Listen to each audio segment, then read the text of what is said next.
evitar e reduzir estes problemas através da implementação de tecnologias de informação e comunicação.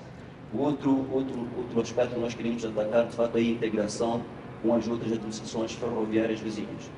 Conforme foi referido, aqui na África Austral, entre Moçambique e África do Sul, Suazilândia, onde são as nossas administrações ferroviárias vizinhas, Moçambique, da África do CFM, nós temos sistemas de informática a funcionarem, mas esses sistemas não estão integrados.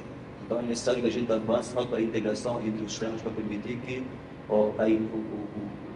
as consignações que estão a sair da mina, nós possamos ter informação delas, possamos preparar as nossas condições operacionais para que quando a consignação chegue ao ponto fronteiriço, possamos reduzir o tempo que atualmente demora para a gente ir buscar a carga e preparar ao porto. Similarmente, queremos fazer a mesma coisa com o porto, que é o ponto de destino final, para que o porto possa se preparar antecipadamente e possa reduzir o tempo que os vagões ou as consignações levam entre a estação e, de fato, o terminal de descarga.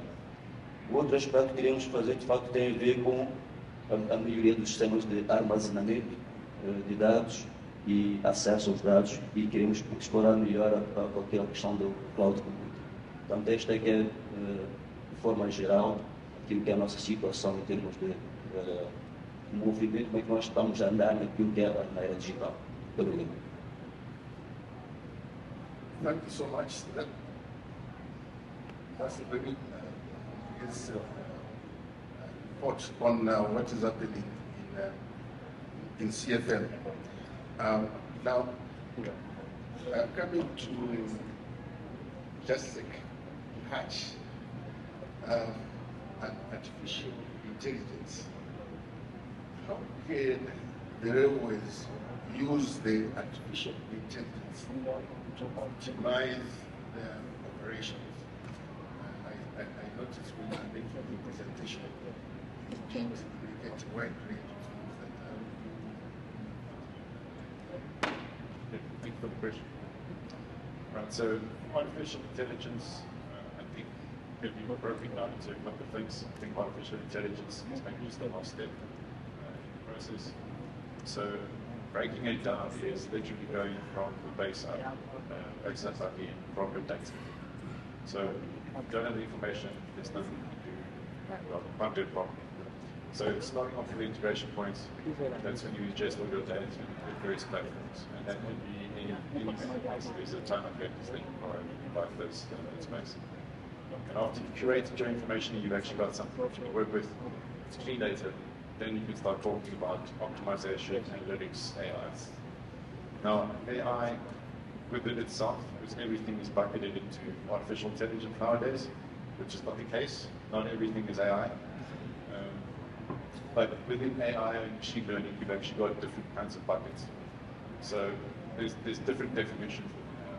And what Hatch is also finding in the market is computer vision. So computer vision is something that we're focusing on. It's basically the lens of the camera is the eye, then all the information and images and everything else is ingested through the data models or artificial intelligence models, processed and using an outcome. So what you would have seen is quite popular is detection of objects, detection of people, routing of cars and that sort of thing. So computer vision in itself has got a ton of applications. So the ones that we've built out within Hatch already is routing of trucks, cargo trucks in particular, that are waiting at port. So some are full, some are empty. There's different queues, so you can actually route them differently into the port. You route them where they need to go. And this is all about computer vision, so it's identification of license plates, trucks, materials. So the full scope of what you would normally see as an operator interacting with the information that you would normally have, get it through the artificial intelligence kind of algorithm platform. So there are many computer vision applications.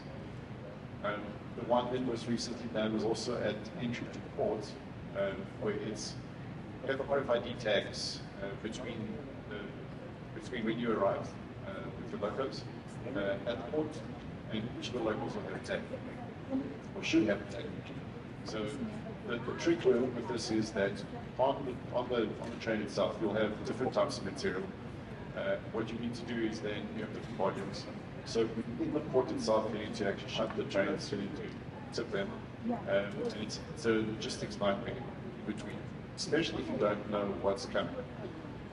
So the first point of call was to identify as the train comes in. Because the RFID tags, from what I remember, was around 20% effective. Effective, I mean, the rest are either broken or they won't even be there anymore. So what the solution was is to actually put a computer vision camera at the entry. So there were 2 points of entry. So as they check in and entry to port as well. So you can actually see the number of the logo itself. We did a couple of different versions of it, where you grayscale it, so you can actually take the color out, so you can actually identify the number of numerics by using it. So when you see that, it goes into a database, and you've got where it came from, what the content is. So it's just a string of information according to the timestamp. You know at which point it crossed a particular point in the rail system to when it's going to the port. And this helps. It gives sight to the people at the port to operate and move the trains effectively according to the different space that it's in. So, to answer the question, just from an AI perspective, there are many, many applications. And the one thing that I have found in the market is that a lot of the guys do POCs, or proof of concepts, which eventually lead to proof of values. But the proof of concepts are not probably refined correct. And I say that because the only thing that would make AI take, meaning there's good adoption for AI and it's actually useful, is the right value cases. So maybe 2 things. There's the right value case, and then there's the information. Otherwise, you call POCs and POVs just for doing AI, which doesn't make any sense. So picking the right channel, picking the right value case, and if you have the information, there is more than enough to assist. And it's different stages of that. Meaning, if you start off your experimenting and learning, then this is a piece of information for the operator, for the vendor,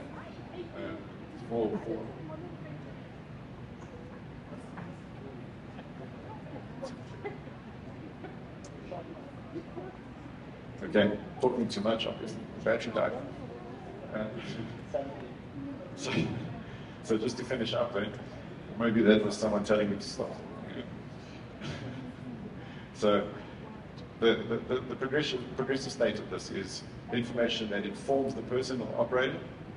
Then the information is actually doing the job for you, and you're observing and you're monitoring. And then it's the full automation piece where it's actually taken over from what you're doing, and then you're just training the solution to become more improved, more accurate. So I think that's my very short answer. Thank you very much for the short answer. I hope there are more smarter people in here than I am. I still have a few more questions, but right now,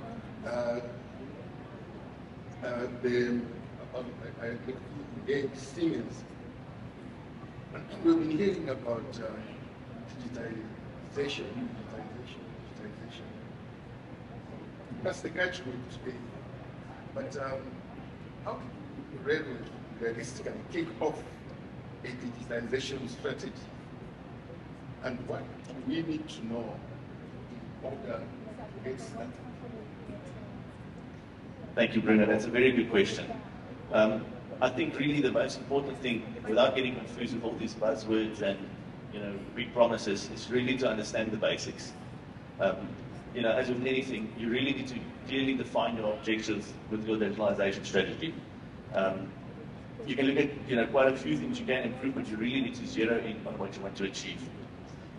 Typical things that operators tend to go for would be asset management, enhance operational efficiencies, or increasing the reliability or the availability of services. From there on, once you've defined your objectives, you should really do a good audit to really assess what systems you currently have, what systems need to be upgraded, and what systems can be really augmented with some digitalization technologies. Once you've done that, you should really look at not only your technology and your existing infrastructure, but also your practices. You really need to look and identify which of your processes can really benefit the most out of digitalization. Once you've done that and you set yourself a clear objective, you should really develop an implementable roadmap. A roadmap should, not only have your end goal in mind, but also have short-term objectives that you can really get, the low-hanging fruits. From there, once you've got your roadmap, you really need to make sure that you've got the right resources available. And resources, I'm not actually only talking about the capital required to implement your strategies, but also actually the human capital. We see a lot that companies or organizations underestimate the requirement of a digitalization strategy and the amount of change management that needs to be done. From there, I think what people should also take into account is that you don't necessarily need to solve everything in one go. You can really start small, and with a mentality of continuous improvement, you can really push small changes periodically, and in the end, achieve your goal.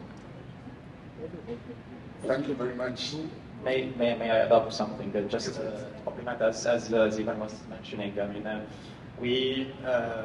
it's not from one day to another. It's not magic at the end, right? And I would like to share maybe some experience on what's happening in China. As you know, Huawei is at the end from China, and we have long experience with China Railways. It's among the biggest railway operator in the world, and you have now more than 150,000 kilometers of operational line. And actually, in China, they had their 14th five-year plan from 2021 to 2025. So they passed through 13 before 5-year plans. So it's really was a long process. I mean, it took time, but it should be done slowly and step by step in a smart way. Now, for sure, digitalization is like technology is here to accelerate things. That's for sure. We are here to be an enabler and to accelerate things. So, for example, in the 14th five-year plan in China, the target is to reach 165,000 kilometers of railway with 50,000 kilometers of high-speed rail. And they have target to have what we call the 1 hour, 2 hour, 3 hour cycle for passengers. So for any passenger within a city, a big city, it should be in 1 hour to reach from point A to point B. Between two cities, 2 hours, and between two major cities, 3 hours. For cargo, 1 day, 2 days, 3 days. So 1 day within China, 2 days between neighboring countries, and 3 days with major cities around the world. So how to do that? I mean, so what we did with them from experience is that we started step by step. We see where are the points of, where are the problematics actually in terms of technology, what they are lacking to reach their targets. Because they have the plan, it's high level, but you need to go in details. And we started, as I mentioned earlier in my speech, by reshaping the connectivity. So we started working on their train-to-ground communication systems. Then we took it a step further with the backbones. Then a step further on the IT with the cloud. You know, there are a lot of people in China, right? And ticketing systems there there are at peak times in holidays. There are a lot of people reserving. So they need to pass to a certain solution that ensures the scalability at peak times, and that's why we proposed the cloud solutions. And now they have 22 pilots projects for artificial intelligence, but enabling intelligence, I would say, relying on artificial intelligence. So all these took time, but we should start somewhere. If we don't start, we'll never arrive. Thank you. Thank you very much. Seeing that you are on the ground, maybe you can also provide us a little more information on the railway infrastructure, what we railway infrastructure owners need to do to develop an appropriate communication infrastructure that will enable these effective. Yeah, definitely. I mean, at the end, we know, as also was mentioning, you have your challenges, right? Your own challenges.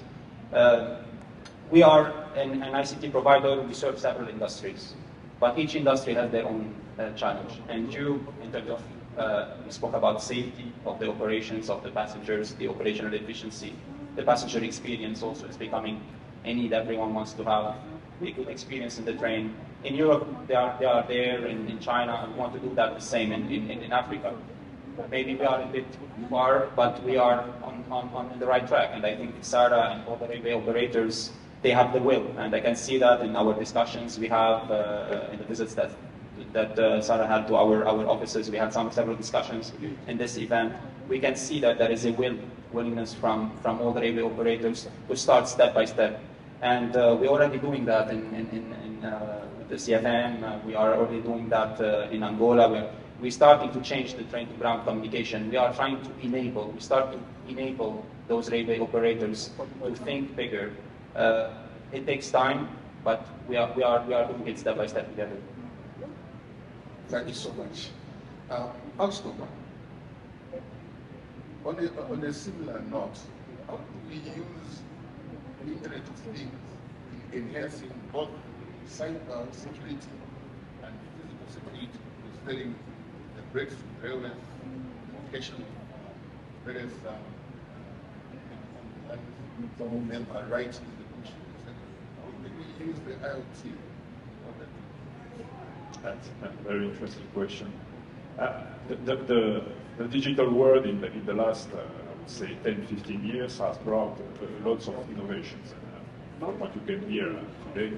I mean, all technologies are available. So, but to answer more specifically your question, I mean, we've tried to move, to help our customers to move from the trackside, I would say, management of things to train-based management, which is in some way relieving a little bit the pressure in assisting maintenance, being subject to thefts, being subject to not being able to reach pieces of lands or areas where equipment are and should be maintained or are broken. So there are technologies today that are existing, Alstom is providing, and what we aim is definitely to improve the efficiency of our operator in the term of maintaining faster, having a much better visibility of what's happening along 1,000 or 2,000 or 3,000 of tracks, making sure that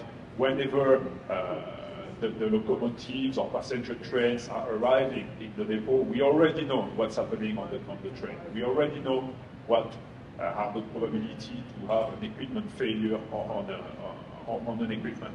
And in that, the whole digitalization world has helped to come with lots of solutions to make our operators more efficient. And there is a big demand, actually.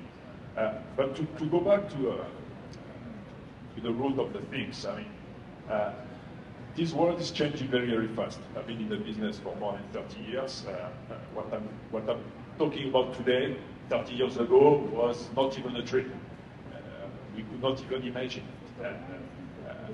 The data out of this part is that mainly in Africa, I mean, things have to be modernized, but it's not only operators, it's not only OEMs, it's a whole, I would say, systemic approach on how we want things to move. You will need, because I hear a lot of border crossing, losing time, wasting time. Border crossing is a matter of regulation.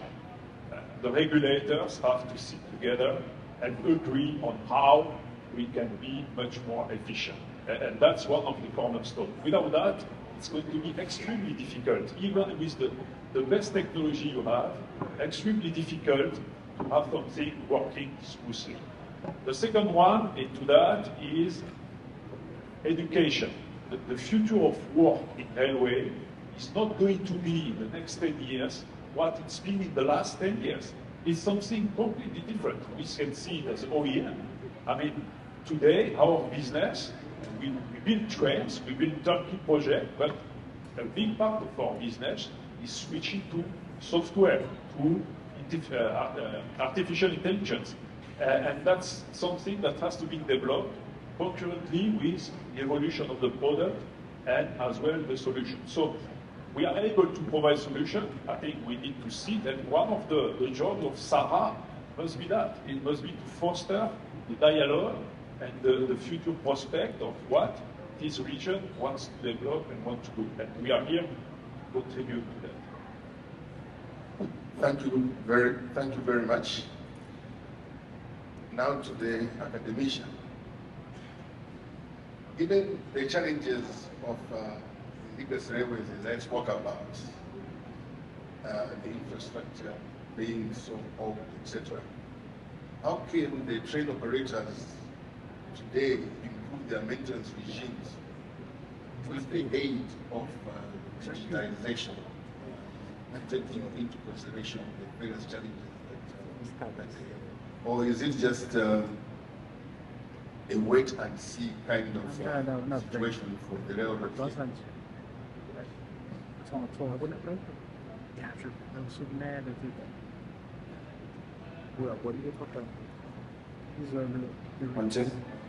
you so much for your question. It's interesting when you look at Southern Africa in that many different railway operators have different situations and are at different levels of digitalization. So, but when I worked in the railway, one of the challenges that we had was having an unpredictable situation of operations. So you find that you have a broken rail and all the operation stops. You find that for one problem or another, operation stops. And the idea with digitalization is that we're trying to move from the analog to the digital. We're trying to make things easier to understand, even with growing capacity and growing volumes. So digitalization is an accelerator of operations in terms of safety, in terms of operations, in terms of understanding and planning for future operations as well. So looking at infrastructure and some of the legacy infrastructure that we have in the Southern Africa, it's very difficult to change the railway network in an instant. And you have to find funding, the project takes time. So what do we do with what we have? And the solution is digitalization. How can we understand how to maintain our railway? What is the condition of the railway? We have to send a motor trolley, we have to send an inspection train to understand whether there's something to fix or not, or do we send people walking on foot? But there are digital solutions available on the market. And I can speak of an example with the University of Birmingham.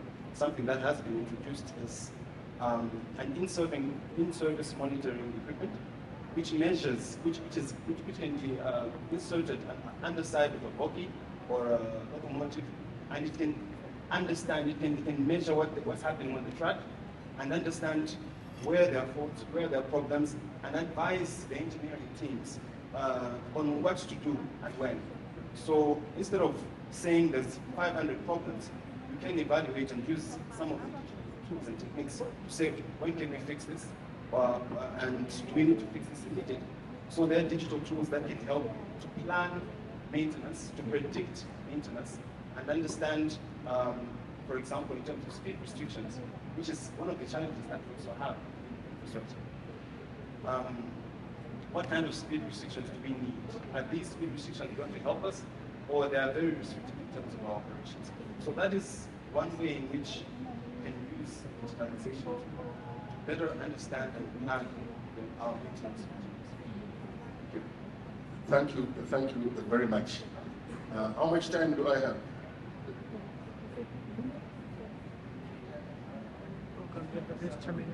A lot of time.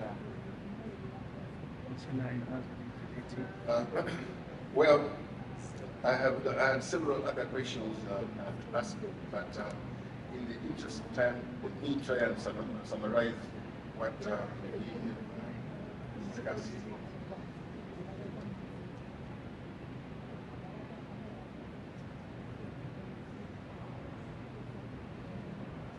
My summary of the discussion, without looking at each individual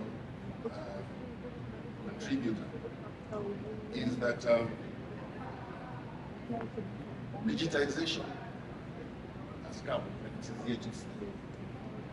Digitization is a process and it is continuous. That each railroad has its own state of digitization, dependent on its capacities, its financial capacities, dependent on how that organization and the state views the implementation of digitization.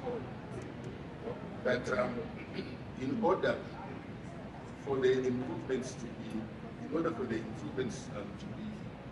to be seen in the railways, in the short term, in the medium and long term, we owe it to go towards whether it is in remote monitoring, remote sensing of equipment, or indeed cyber security. Digitization will have to go for us to be able.